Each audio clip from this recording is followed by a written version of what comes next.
Hi there, and welcome to another episode of The Value of Everything. So, this one is a bit more of a important one, something that's going to be which will relate to pretty much every one of us. I think everyone's going to experience some type of grief in their lives or some sense of loss in their lives at some stage, and I will,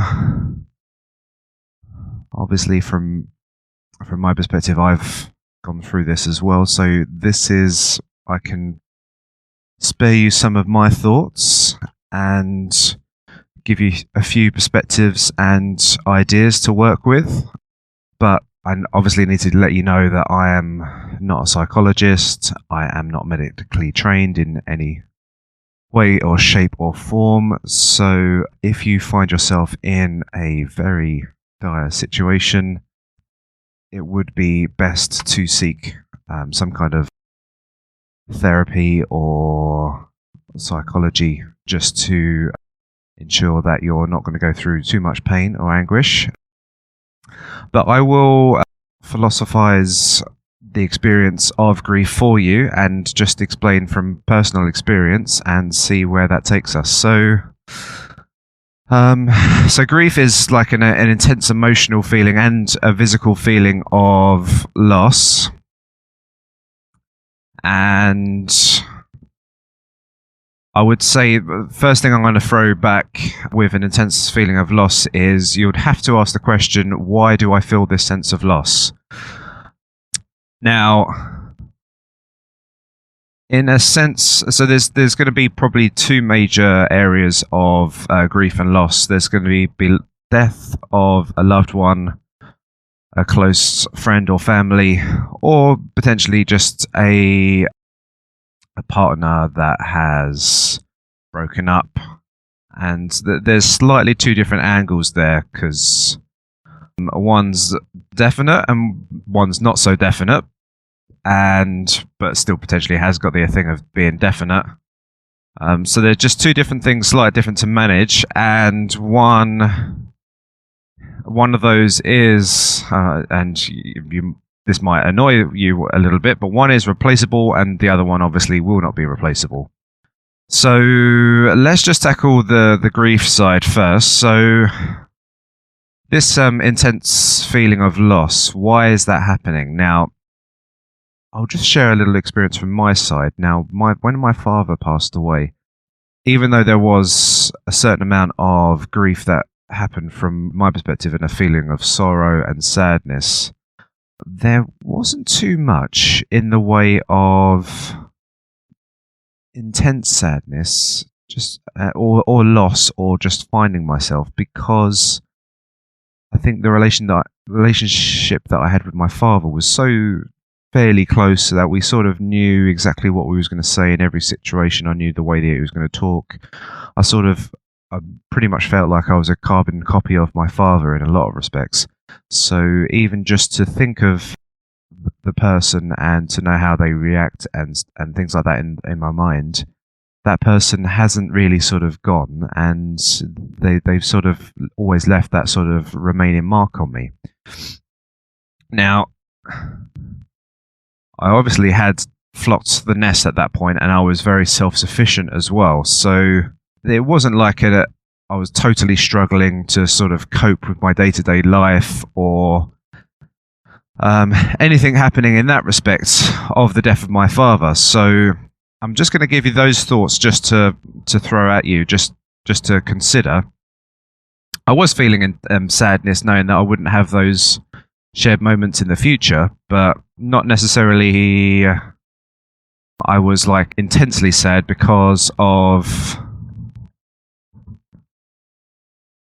the actual death that had occurred. Anyway, so going back to you, ask yourself the questions. Is the loss something to do with the dependency of that person that you were dependent on?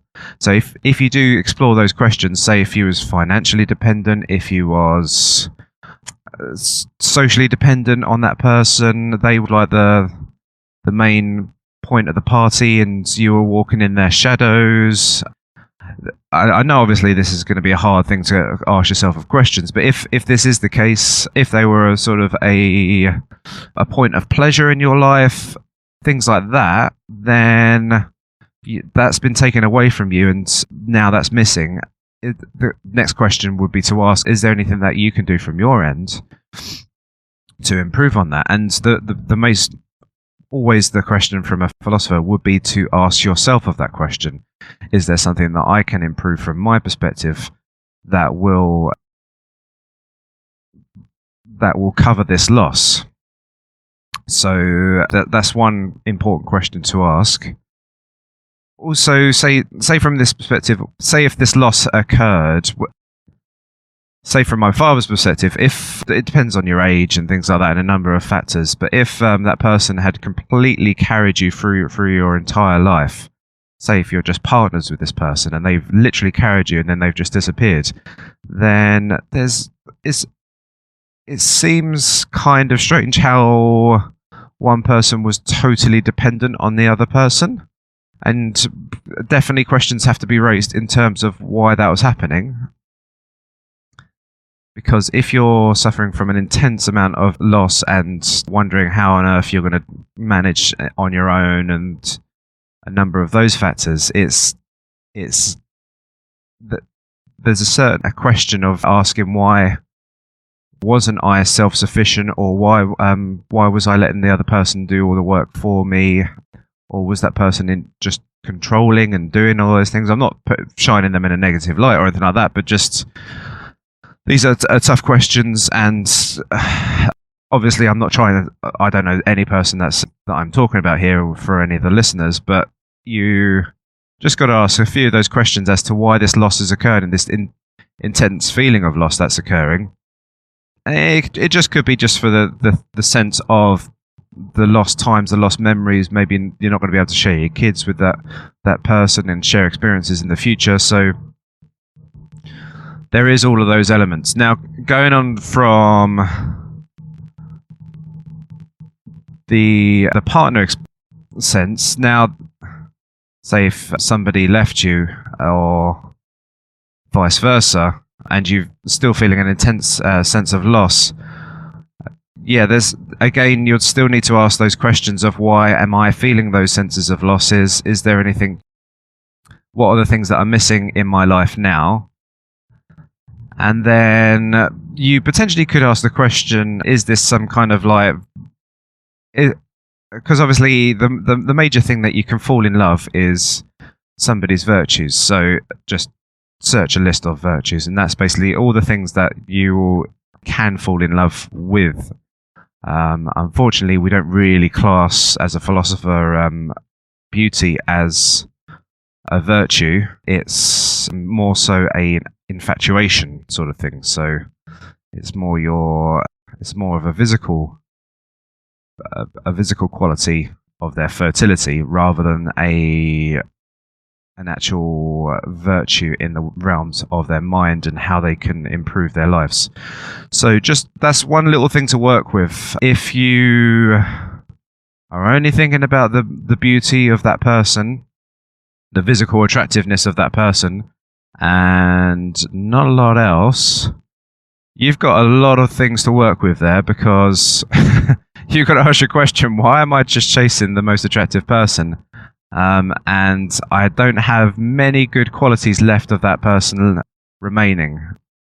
That's going to really throw up a very interesting question for you, particularly if that person you are actually questioning of the acts that they've been doing of leading up to the closure of the relationship. And also you have to ask yourself of what you had been doing as well before the closure of the relationship.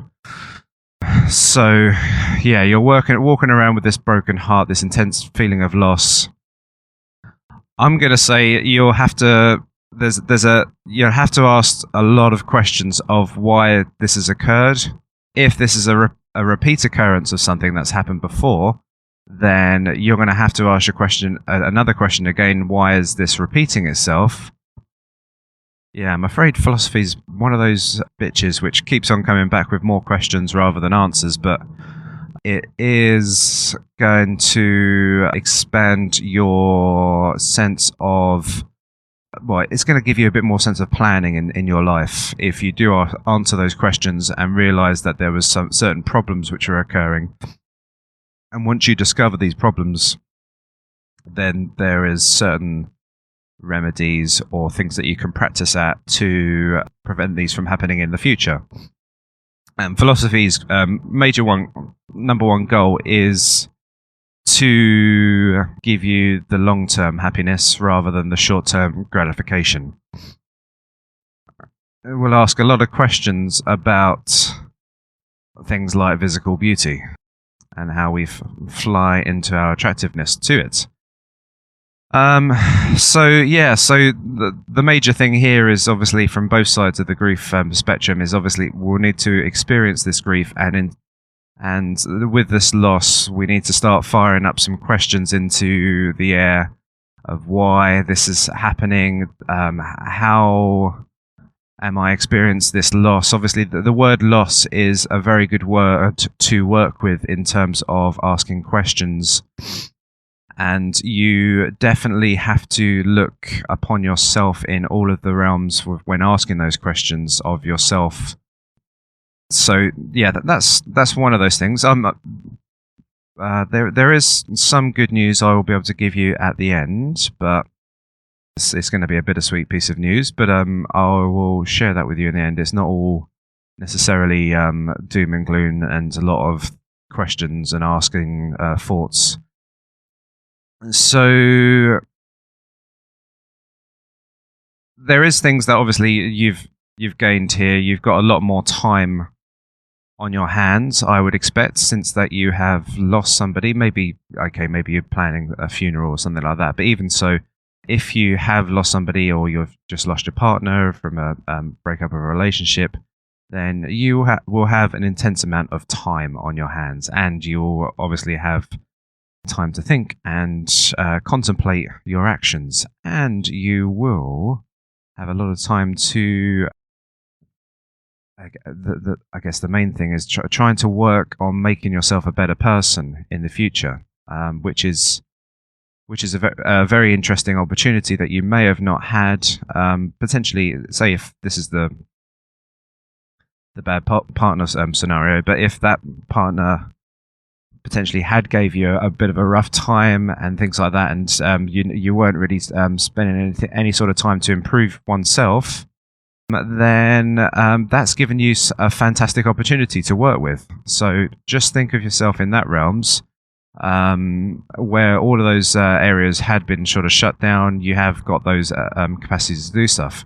Also, remember, there's the world's getting a much smaller place now, and say if you do feel quite lonely and you're quite isolated from the world, and that person was just your shoulder, like the person that was carrying you all the time. There are a lot of tools out there, especially on the internet, which I'm always going to promote.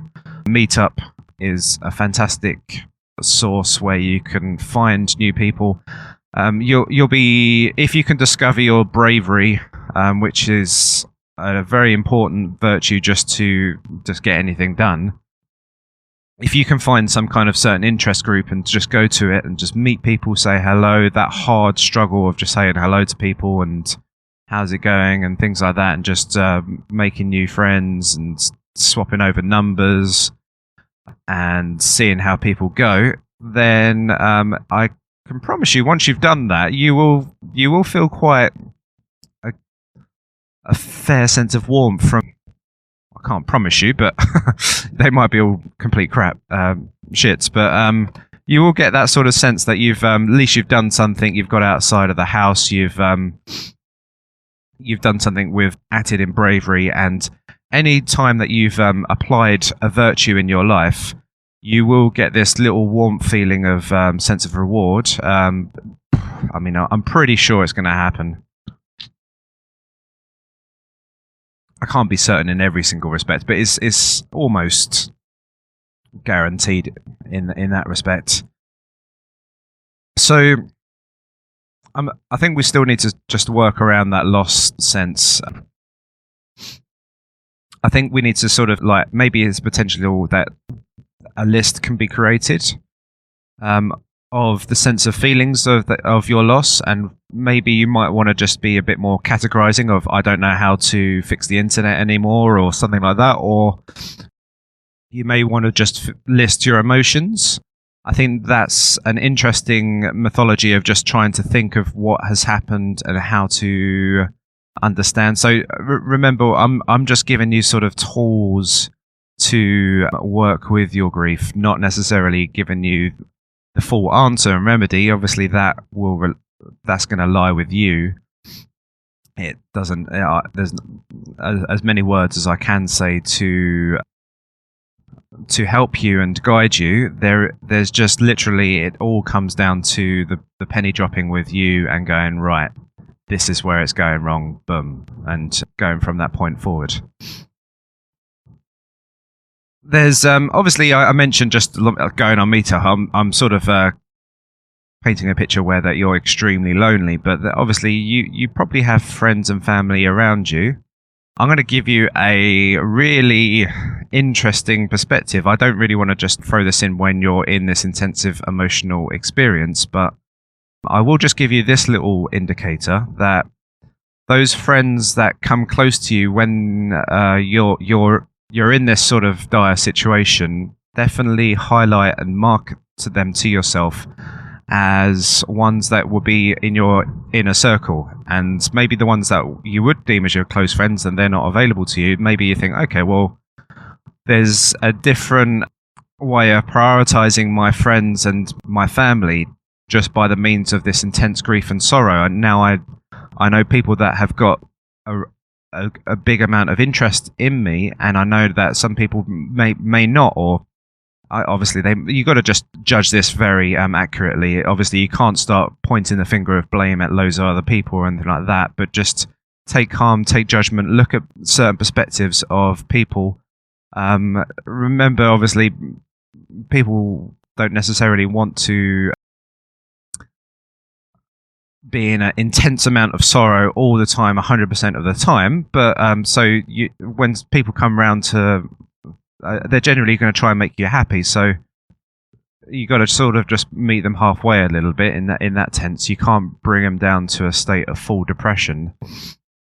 Obviously you can. I mean, it's totally your choice in your life, but I'm more talking from my perspective. But yeah, you've got certain angles to work with there, and you're definitely going to find loyalty in certain friends and family that you may have not ever experienced before, and that is going to give you a humongous bonus of knowing that when the shit hits the fan, you know who the people to turn to, and you know the people that you need to watch their back as well. That is a major bonus and a major tool to have in your philosophy toolkit, just to work with. Yeah, definitely experience the emotions, be akin to the emotions. Obviously, if you're going to go to work and things like that, it's going to be tricky just to be crying in your office in front of everybody. And yeah, just think of the perspective of people that are going to work and stuff like that. It's very tricky just to manage those situations when you're at work. I think I could be totally wrong here, but I think a man has a little bit more of a way of suppressing emotions compared to what a woman has, but it might be just a society sort of thing, how we're cultured or grow up to harden ourselves to showing our emotions. But emotions are valid, especially when you're on your own. Work with them, discover them, and so there's those respects. Now, working back on yourself, remember I mentioned about lists of things that you've lost. Again, I think another list potentially could help you and just discover and make you ask more questions as things and strengths that you do have, things that you did bring to the relationship, things that was amazing, things that you would like to keep in your relationship, some things that have been missing. So yeah, you're going to be writing out toilet papers worths of lists here, but giving yourself certain angles and perspectives and understanding certain qualities that you have and things that you're looking for in other people is definitely empowering in that respect. And yeah, there's a definite way of working. Now, I remember one thing I remember with lists is that lists can engulf you a little bit too much. Now, if you're going to start writing down all the goals that you want to do in your life, like travel the world, be a millionaire by 40 and all those kind of things, you're going to drown yourself in too much and you're not going to be able to complete all of those items. But there will be, if you just get things in bite-sized pieces, little tasks like, I don't like the state of this house, it's a total mess now, I'm going to get this fixed, and start rediscovering sort of things like that, then that is really an important goal to complete. Another thing I would recommend immensely, and this is just a scientific thing, but I promise you it's going to work out really well for you, if your brain just works like a normal chemical machine that it normally does, is that probably the best way of doing it, and I find this is the best method for me, is that if you just book yourself into a gym, I know it's going to just take out a little bit more out of your spending money power, or you could just do this a run on the road. If you wake up that extra, even if it's 40 minutes to an hour, and you spend that time, and obviously you might need to go to bed a bit earlier, watching less of any crap on TV and stuff. But if you wake up that earlier time, first thing in the morning, without you having the second chance to think, oh, I'm so tired, I don't want to go, or I'm not feeling too well, or anything like that, you hit that gym and you do that workout. And I recommend, it all depends on yourself, but recommend doing that 4-hour workout, just doing before you go to work. So if it's just beside your workplace, do that kind of place, and 5 days a week. That is going to make an incredible change in you, and it would obviously give you a lot more health, fitness, and there is a thing that happens in the brain where it gives you a serotonin hit, which makes you feel happier, and it's a good feeling, and that's going to definitely help, especially like a loss of say if you lost a partner and there's a breakup there and anything like that, that's going to just put you into a better sense of your own confidence and things like that. Now, I'm just going to go zigzagging back and forth a little bit here. Another thing that I would recommend, I'll keep on talking about these virtues. I'm like this annoying man that keeps on talking about virtue all the time. But if you are looking for people to be with, maybe just friends, or maybe just a new partner or something like that, then if there's something that's fairly bad that's happened and there's been tense arguments and all this kind of horrible shit that's happened, then I would question whether that person would have been pursuing virtue in every kind of sense. Now, if there's been intense arguing there, then there's been no patience, there's been no calm, there's not been any sort of self-admittance of saying, okay, maybe I could be wrong here. So in those terms, there's no kindness, there's no empathy, there's nothing complimentary about that person. So these are all just like certain virtues that that are applied in somebody that could help all of those dark periods in people's lives. If you pursue somebody with those virtues, now again, it's tricky to find this masterful person of all these many virtues, but if you can find somebody who is pursuing some certain amount of virtue and is a kind person and all of those things, then you're going to guide yourself to a much happier place, rather than finding yourself with somebody who may be intensely attractive but is going to give you a lot of anguish. So pursuing somebody who has got virtue, and listing, obviously understanding what the virtues are and listing them, I guess people who follow religion are going to probably be a little bit more guided towards following virtue, but they're following virtue based upon what their God wants. But I think probably the slightly better ones are the ones that are self-interested in pursuing virtue because their motivation is for themselves rather than for their God. There's definitely nice guys and nice girls out there, and you just haven't been looking in the right places for them. They might be just playing sport or playing board games. You never really know. And finding them on the sometimes on the dance floor may be the wrong place, or on Tinder and things like that. So, just a little word of warning for you, especially if you've had a number of one-night stands and you tried to message the person the next day and you thought that this is the one, and then that person just disappeared. Most likely you weren't really pursuing that person's virtue and you was infatuated by their attractiveness. I could be sure they probably had one virtue, which would be a lot of charisma, but again, that charisma is a dangerous tool. It can be used in ill means, so be very wary of that charismatic person.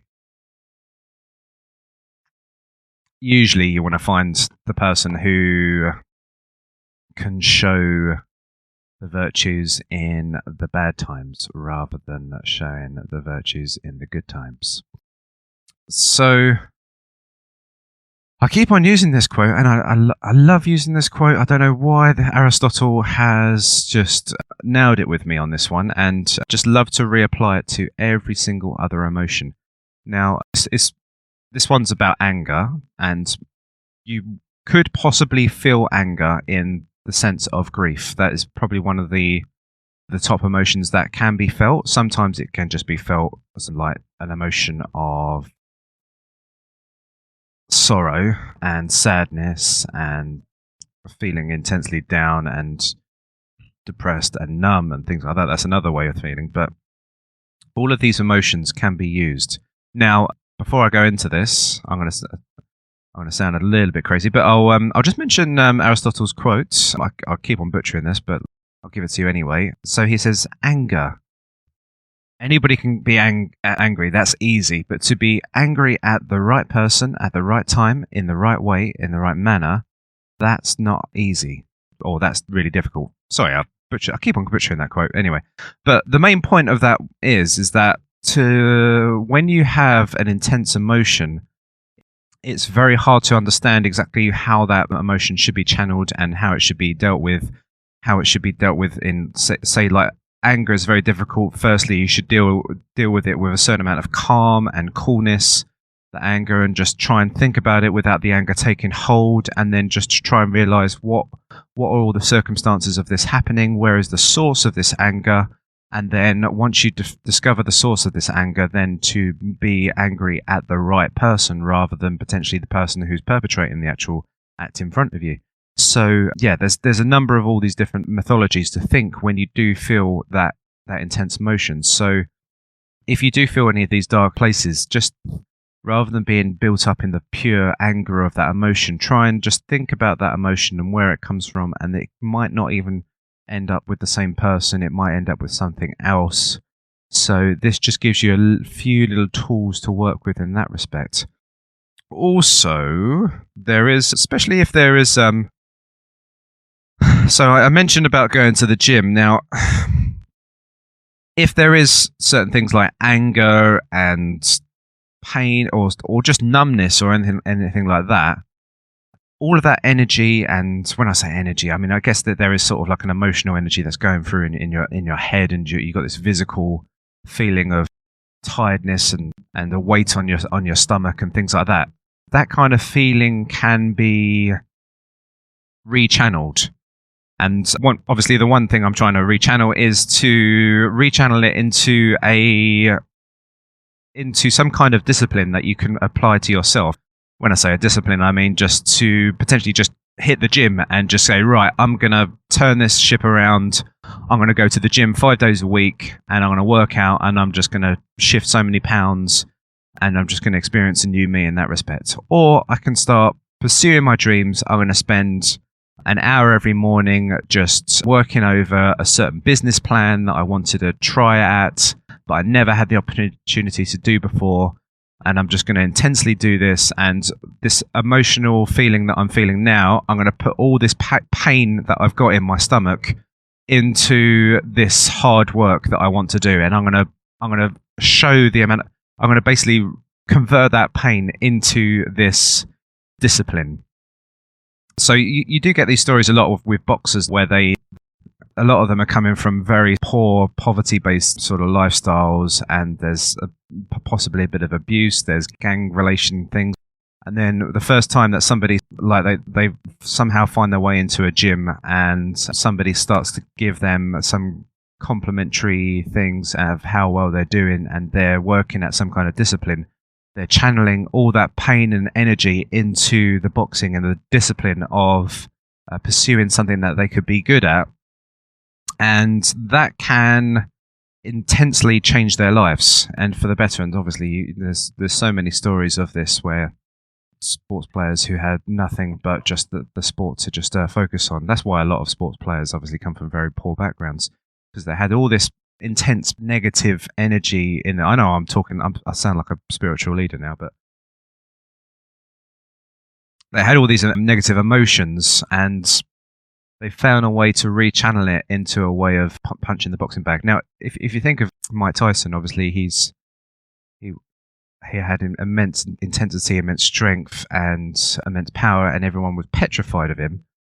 However, there was some certain weaknesses by him, and he was always afraid that people wouldn't like him. And just before he would ever step into a ring, he would cry and he would be so frightened because potentially the only thing that he was ever good at was the boxing, that people might not ever like him anymore and might not love him anymore. So he would just burst into tears that he could someday be a failure. So I don't know where I'm going with this point, but it's something to think about, where this rechanneling of all this energy and intense work ethic can potentially be put into a pursuit of a really good goal in your life. And then obviously I don't know, maybe where I'm going from here is that maybe the emotion wasn't turned around properly. But yeah, so maybe what the point I'm getting at is that there could be some kind of blind. You might not experience the full emotion, and you might just blindly go into this thing where you're just trying to fight it, and you go to the gym and then you just turn yourself into some peak athlete. And maybe there might be a point in time where you still need to work out and discover these emotions and work out how this is all happening. Maybe where I sort of saying guide yourself into a channeling into a certain discipline, maybe you still need to have a little bit of thought and care about your own emotions before you just put all this energy into something, because it can bring a shitload of success to you, but also it can come out in the future if you just completely discard this emotion and not look into it. So this is where therapy is very handy in that respect. I think also just to be aware of is that anything that's going to be short-term pleasurable to you, that's always it could be a way of coping mechanisms. So you could try and eat a nice box of chocolates or something like that, and that can give you some kind of feeling of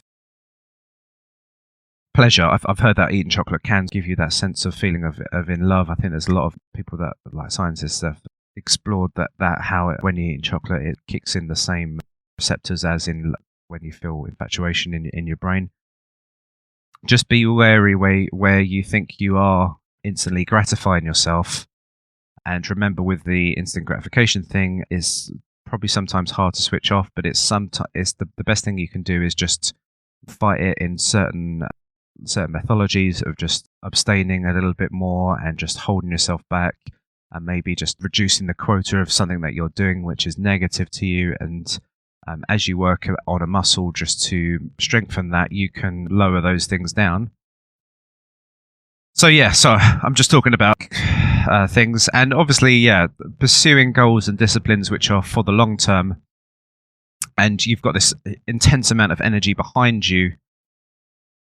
I think this is probably the major drivers in a lot of people's lives. If you think of people that have been bullied in school, that have been turned out to be successful, obviously this is a slightly different emotion to grief, but they have been pushed down and been told that they would never be a success, and they look like a failure or something like that, and then they just pick all of these tools up and they turn it around and they say, right, I'm going to turn this around. I'm not going to let this thing crush me, and I'm going to show some determination.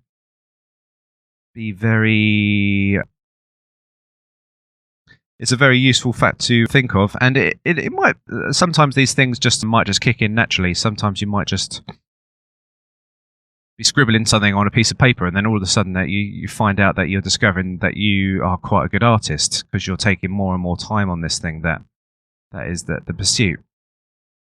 Obviously, another really important thing for yourself is how to make yourself a better person and trying to apply virtue in your life as much as you can. Could have been that you wasn't applying all the virtues in your life, and I'm talking from not necessarily the grief, but I'm talking from a breakup of a partner, but potentially that person may have left because you were impatient, you were not listening, you were not willing to admit anything that you were doing anything wrong. It could have been a number of those factors. So, and you weren't very kind, or you weren't working that hard. A number of different things. So, if there are a lot of question marks raised about how you were in a certain relationship, then definitely the power of that grief and anger can be channeled into making you a better person. So definitely you can start pursuing a lot more in terms of how you can be a better person, better friend, be more productive, more channeling your life into a place that you want to be, not where you are right now. So yeah, as I said, that I know this. The feeling right now is that there's nothing good about being in an intense feeling of sadness and sorrow, but with certain levels of perspective, you can definitely channel in this failure into this intense grief and emotion into some kind of success of your own, and maybe the pain and the sorrow of this is so intense that you never will attain any kind of level of success to match the pain and sorrow that you feel right now. But that, in theory, is a good thing, because that will strive you just to push on and push harder and more determined than ever before. Definitely ponder on that. There was another thought that just came to my head and I just forgot it. That's really annoying.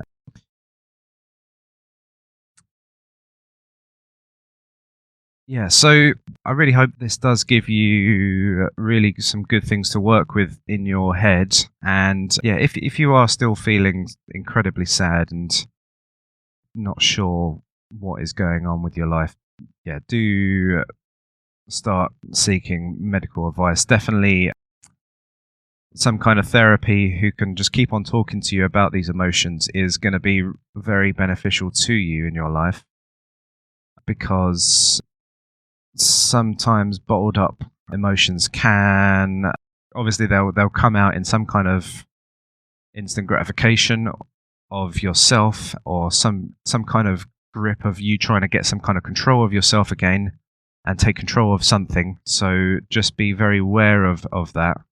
But the main thing you want to really grasp control of is your life and how you can pursue virtue and how you can do something good in this world and how you can create value for other people. I know it sounds quite religious, but it really is the measure of us and how we can be happy in the long term. If I do think about those other little thoughts that popped into my head, I will come back at some point and maybe just do a little edit cut to the end of this podcast. Yeah, so yeah, I've been there from both sides of the scale. I actually can speak from experience that when a an early girlfriend of mine did split up, I did reapply all of that anger and frustration into going to the gym, and I was a very heavy, I think I was like something in the region of about 18.5 stone. You'll have to probably convert that into metric kilograms. And I shot down to 14 stone with a lot of muscle, and I'm a fairly big frame as well. So there is, I've experienced that myself, and there is a definite channeling of that thing. I know, even from speaking from my dad's experience, my dad felt intense grief from when his dad died, because he would torment him all the time throughout his dad, and he felt that he shouldn't have tormented him too much. I'm talking about my father and his granddad. So he started to pursue running a lot more, and he got himself fit from running, and he would run with his mates in the fields, and that was a change of his life, and that potentially found where he discovered his family. And so it's interesting how where we meet the end and the failure of something, and the end of something necessarily means the start of a new beginning. So I know this sounds like some kind of weird little Star Wars story, but when we do commence to the end of something, we can start and begin again and start from scratch, and the green shoots can start kicking in again of something new, and who knows, but something even better potentially for all we know. So definitely just ponder on those thoughts. It's never truly over until the drip's in and the lights getting narrower and narrower. So while the clock's ticking till the time that it is over, you may as well make the most of it and really make an impact in your life for the better. Yeah, so I really hope that's given you some kind of help. If you are listening to the show and you think of any other ideas that can help anybody else out, please share your comments and thoughts, and I will be in touch.